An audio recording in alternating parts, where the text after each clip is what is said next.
बाबासाहेब पुरंदरे यांचं राजा शिवछत्रपती हे पुस्तक म्हणजे अनेकांनी वाचलं असेल, किमान ऐकलं तरी असेल. हो, नक्कीच. पण हे फक्त इतिहासाचं पुस्तक आहे का? नाही, अजिबात नाही. हे एक महाकाव्य आहे आणि आज आपण यातच जरा खोलवर शिरणार आहोत. बरोबर. हे समजून घेण्यासाठी की शिवाजी महाराजांच्या आधीचा महाराष्ट्र तो नेमका होता कसा आणि तो सुवर्णकाळ बघता बघता संपला कसा. अगदी. म्हणजे आपण महाराजांच्या शौर्याच्या कथा तर नेहमीच ऐकतो, पण त्यांच्या उदयाची गरज का निर्माण झाली? बरोबर. त्यासाठी आपल्याला इतिहासात थोडं मागे जावं लागेल आणि पुरंदरे आपल्याला बरोबर त्याच काळात घेऊन जातात. हो, आणि त्यांची जी कहाणी सांगण्याची पद्धत आहे ना, तीच मुळात इतकी वेगळी आहे की आधी त्यावरच बोलावं लागेल. हो, तिथूनच सुरुवात करायला हवी. कारण या ग्रंथाच्या सुरुवातीलाच लेखक स्वतःच्या लेखनाची गोष्ट सांगतात आणि ती काही सरळ सोपी नव्हती. अजिबात नाही. तिने सुरुवातीला अगदी काय म्हणतात त्याला, एक रूढ विद्वत्तापूर्ण शैलीत लिहायला सुरुवात केली होती. म्हणजे पंडिती शैली. हो, अगदी पंडिती. त्यात ऐतिहासिक पुरावे होते, तारखा, सनावळ्या, वेगवेगळ्या विचारवंतांची मतं, सगळं होतं. पण गंमत म्हणजे एका मासिकात 6 महिने हे लेख छापून आले आणि वाचकांकडून एकही पत्र आलं नाही. 0 प्रतिसाद. 6 महिने म्हणजे मला वाटतं खुद्द संपादकांनी ते वाचलं नसेल. असू शकतं. यावरून एक गोष्ट तर स्पष्ट होते, केवळ तथ्ये आणि आकडे मांडणं म्हणजे इतिहास सांगणं नव्हे. अगदी.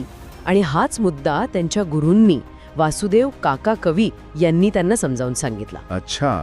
जेव्हा पुरंदरे निराश होऊन त्यांच्याकडे गेले तेव्हा ते म्हणाले, सत्यच लिही पण सुंदर लिही. सत्यच लिही पण सुंदर लिही. वाह. आणि यासाठी त्यांनी ज्ञानेश्वरीचं उदाहरण दिलं. ते म्हणाले, ज्ञानेश्वरी बघ, 700 वर्ष झाली पण आजही ते बाळबोध लिखाण कसं ताजं वाटतं. हा सल्ला त्यांच्यासाठी एक कलाटणी देणारा ठरला. म्हणजे त्यांनी आपली लेखनाची दिशाच बदलली पूर्णपणे. पंडितांची भाषा सोडून त्यांनी लोकांची भाषा निवडली. हो, त्यांनी प्रेरणा घेतली शाहिरांकडून, कीर्तनकारांकडून, तमासघेरांकडून. म्हणजे जे लोकांच्या भाषेत बोलतात त्यांच्याकडून. अगदी. जे लोकांच्या मनात थेट उतरतील अशा कथा सांगतात. पुरंदरे स्वतः म्हणतात की हे सगळे लोककलावंत माझ्या मदतीला धावून आले आणि म्हणूनच त्यांनी याला बखर म्हटलंय. बरोबर. पारंपरिक इतिहासाचं पुस्तक नाही, तर ही एक बखर आहे.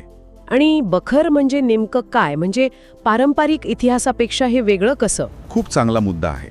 बखर म्हणजे केवळ घटनांची कोरडी नोंद नाही.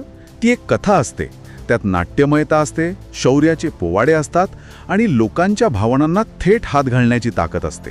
अच्छा. महाराष्ट्री रस मध्ये लिहिलेली बखर म्हटलं आहे.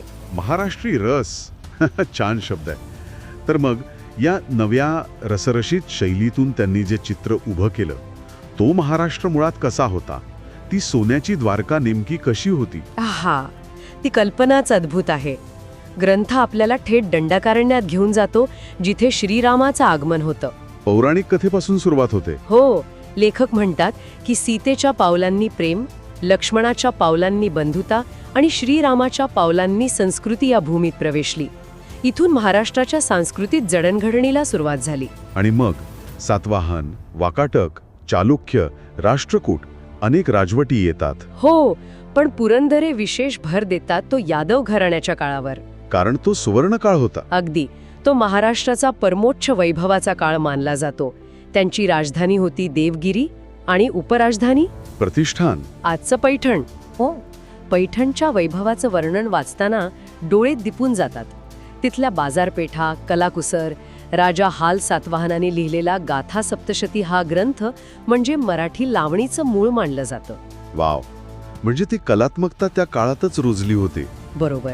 आणि आर्थिक सुबत्तेबद्दल तर पैठणी. हो, पैठणची ती जगप्रसिद्ध पैठणी, जिच्यासाठी राण्या महाराण्या हट्ट धरून बसत. आणि शिल्पकलेचं वर्णन तर विलक्षण आहे. दगडांना हसायला, नाचायला आणि लाजायला लावलं होतं. काय सुंदर ओळ आहे.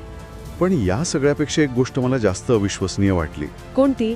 त्या काळात घरांना कुलूपण असायची. हो, ही गोष्ट त्या समाजाबद्दल खूप काही सांगून जाते. एक मिनिट. म्हणजे घरांना कुलूपण होती. आजच्या काळात तर आपण याची कल्पनाही करू शकत नाही. नाहीच. हे फक्त आर्थिक सुबत्तेपेक्षा खूप जास्त आहे. हे म्हणजे एक अविश्वसनीय सामाजिक विश्वास दाखवतं. अगदी. ती केवळ आर्थिक सुबत्ता नव्हती, तर सामाजिक आणि नैतिक श्रीमंती होती.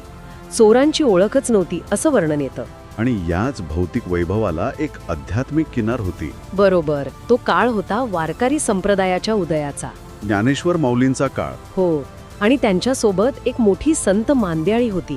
छोखोबा महार, सावता माळी, नरहरी सोनार, गोरोबा कुंभार, सेना न्हावी, जनाबाई. काय विलक्षण सामाजिक समता होती. तिथे जात, पंथ, लिंग असा कोणताही भेद नव्हता.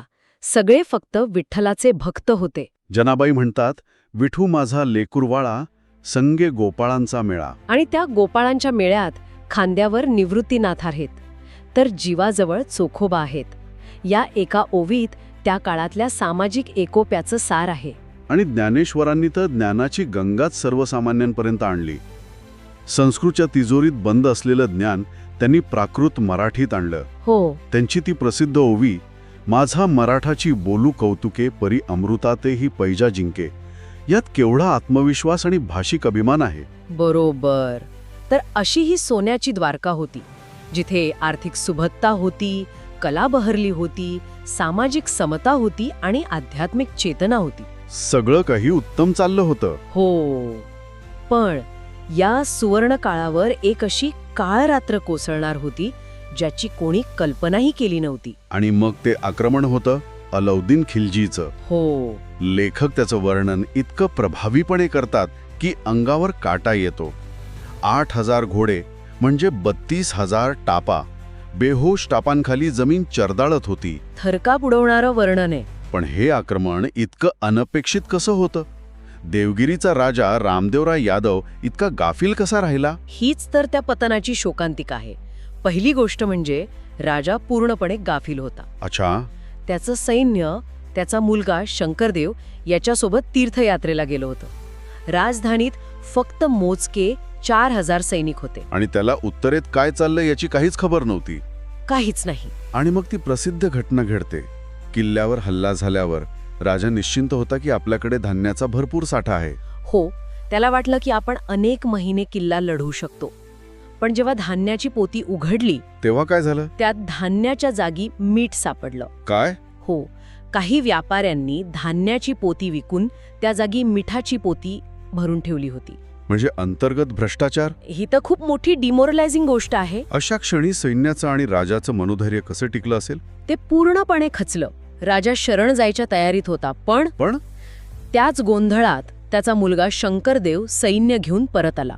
तो अतिशय पराक्रमी होता. अच्छा. त्याने थेट खिलजीच्या सैन्यावर हल्ला चढवला आणि मराठ्यांनी इतका जबरदस्त प्रतिकार केला की खिलजीची फौज अक्षरशः मागे हटू लागली. म्हणजे विजय जवळ होता? हो, मराठ्यांचा विजय डोळ्यासमोर दिसत होता. मग नेमकं काय चुकलं? जिंकलेली लढाई पराभवात कशी बदलली? एक गैरसमज, आणि तो खूपच नाट्यमय आहे. कसा धावली? आणि त्यांच्या धावण्याने काय झालं? धुळीचे प्रचंड लोट आकाशात उठले. अच्छा. म्हणजे यादव सैन्याला वाटलं की दिल्लीहून मोठी फौज आल्याची जी अफवा होती ती खरी ठरली आणि तीच फौज आपल्यावर चालून येत आहे. अरे रे. या एका भीतीने सैन्यात गोंधळ उडाला. सैनिक सैरावैरा पळू लागले आणि जिंकलेली लढाई एका क्षणात पराभवात बदलली. 1 मिनिट. म्हणजे जिंकलेली लढाई केवळ एक राखीव तुकडीने उडवलेल्या धुळीमुळे फिरली? यात रणनीतीचा भाग किती आणि निव्वळ नशिबाचा भाग किती होता? अगदी. आणि पुरंदरे याच नाट्यमयतेवर भर देतात. ती केवळ एक राखीव तुकडी नव्हती, तर त्या तुकडीने उडवलेली धूळ होती. यातून हे दिसतं की यादव सैन्याकडे शत्रूची अचूक माहिती नव्हती, कोणतीही इंटेलिजन्स नव्हती. बरोबर. एका अफवेने आणि गैरसमजाने सगळा खेळ संपवला. आणि या पराभवानंतर जो तह झाला तो तर त्याहूनही जास्त अपमानास्पद होता. हो. 600 मण सोनं, 7 मण मोती, 1000 मण चांदी. संपत्तीचा प्रचंड ओघ दिल्लीकडे वाहू लागला. पण ह्या सगळ्यापेक्षा एक जास्त वेदनादायी गोष्ट होती. हो. रामोदेवरायाची राजकुमारी जेठाई म्हणजे ज्येष्ठापल्ली. तिला खिलजीच्या जनानखाण्यासाठी दिल्लीला पाठवण्यात आलं. इथे पराभव फक्त राजकीय किंवा आर्थिक राहत नाही, तो व्यक्तिगत आणि कौटुंबिक बनतो. महाराष्ट्राच्या अस्मितेवर झालेला तो पहिला मोठा आघात होता. या एका घटनेनं महाराष्ट्रावर अंधाराच्या युगाची सुरुवात झाली असं म्हणता येईल. की पुन्हा उभं राहण्याचा प्रयत्न झालाच नाही. प्रयत्न झाला. एक छोटासा प्रयत्न झाला होता. काही वर्षांनी रामदेवरायाचा जावाई हरपारदेव याने बंड केला. अच्छा. त्याने खिलजीची सत्ता झुगारून दिली आणि देवगिरी पुन्हा स्वतंत्र केली. तो एक छोटा पण शौर्यपूर्ण उठाव होता. एक आशेचा किरण होता तो. पण तो फार काय टिकला नाही, बरोबर. नाही. दिल्लीहून नवा सुलतान मुबारिक खान खिलजी प्रचंड मोठी फौज घेऊन आला. आणि त्यांना हरपाल देवाचा पराभव केला. हो, त्याला जिवंत पकडण्यात आलं आणि मग त्याचा जो शेवट झाला तो त्या युगाची क्रूरता दाखवणारा आहे. काय केलं त्यांनी? सुलतानाच्या हुकमाने देवगिरीच्या दरवाजावर त्याची जिवंतपणी कातडी सोलण्यात आली. बापरे. पुरंदरे वर्णन करतात, जास्वंदीसारखा तो लांबुंद देह यातनांनी तळमळताना पाहून सुलतान खुश झाला. हे खूपच भयानक आहे. हां, उठाव अशा क्रूरपणे चिरडून टाकण्यात आला की पुन्हा कोणी बंड करायची हिंमत करू नये. त्याच काळात महाराष्ट्रावर जणू दुहेरी आघात झाला. एका बाजूला ही राजकीय उलथापालथ आणि दुसऱ्या बाजूला एक मोठी आध्यात्मिक पोकळी निर्माण झाली. बरोबर. त्याच सुमारास वयाच्या अवघ्या 22व्या वर्षी ज्ञानेश्वर माऊलींनी संजीवन समाधी घेतली. आणि त्यानंतर लगेचच वर्षभरातच त्यांच्या तिन्ही भावंडांनी, निवृत्तीनाथ, सोपानदेव आणि मुक्ताई यांनीही देह ठेवला. म्हणजे जणू काही महाराष्ट्रातला तो ज्ञानाचा आणि भक्तीचा तेजस्वी प्रकाशच विझून गेला. आणि दुसऱ्या बाजूला आध्यात्मिक आधारही हरपला. या सगळ्या पतनाच्या कारणांचं विश्लेषण करताना पुरंदरे एका महत्त्वाच्या मुद्द्यावर बोट ठेवतात, ती म्हणजे आत्मसंतुष्टता. हो, आणि त्यांनी दिलेलं उदाहरण खूपच बोलकं आहे. कोणतं? ते म्हणतात की उत्तरेत सुलतानी सत्ता धुमाकूळ घालत असताना इकडे देवगिरीत काय चाललं होतं? काय चाललं होतं? तर पंतप्रधान हेमाद्री पंत व्रताचार शिरोमणी नावाचा ग्रंथ लिहित होते. म्हणजे व्रतवैकल्य कशी करावीत, उपास तपास कसे करावेत यावरती लिहित बसले होते. ही गोष्ट खूपच विचार करायला लावणारी आहे. म्हणजे राज्याच्या सीमेवर एवढं मोठं संकट उभं असताना प्रशासनाचा प्रमुख धार्मिक विधींमध्ये गुंतला होता. हो, ही तर एक प्रकारे काय म्हणू शकतो आपण याला, स्ट्रॅटेजिक ब्लाइंडनेस. बरोबर. ही केवळ एका व्यक्तीची चूक नव्हती, तर त्या संपूर्ण व्यवस्थेच्या आत्मसंतुष्टीचं प्रतीक होतं. अगदी दूरदृष्टीचा अभाव, शत्रूबद्दलचं अज्ञान आणि स्वतःच्या वैभवाबद्दलचा फाजील आत्मविश्वास, या सगळ्या गोष्टी एकत्र आल्या आणि सोन्याच्या द्वारकेचा अंत झाला. यानंतर ग्रंथामध्ये खिलजी, तुघलक, बहमनी अशा एकामागून एक आलेल्या सुलतानांची मोठी यादीच दिली आहे.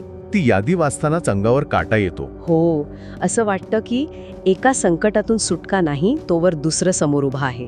जवळजवळ 200-300 वर्षांची ती अखंड काळरात्र होती. तर आज आपण बाबासाहेब पुरंदरे यांच्या खास कथनशैलीतून सुरुवात करून यादवांच्या त्या वैभवशाली सुवर्णयुगापर्यंत आणि त्याच्या धक्कादायक पतनापर्यंतचा प्रवास पाहिला. हो, सोन्याची द्वारका कशी होती आणि ती अक्षरशः एका रात्रीत कशी बुडाली याचं चित्रच उभं राहिलं. हो, आणि यातून एक खूप महत्वाचा आणि आजही तितकाच समर्पक असा प्रश्न निर्माण होतो. कोणता?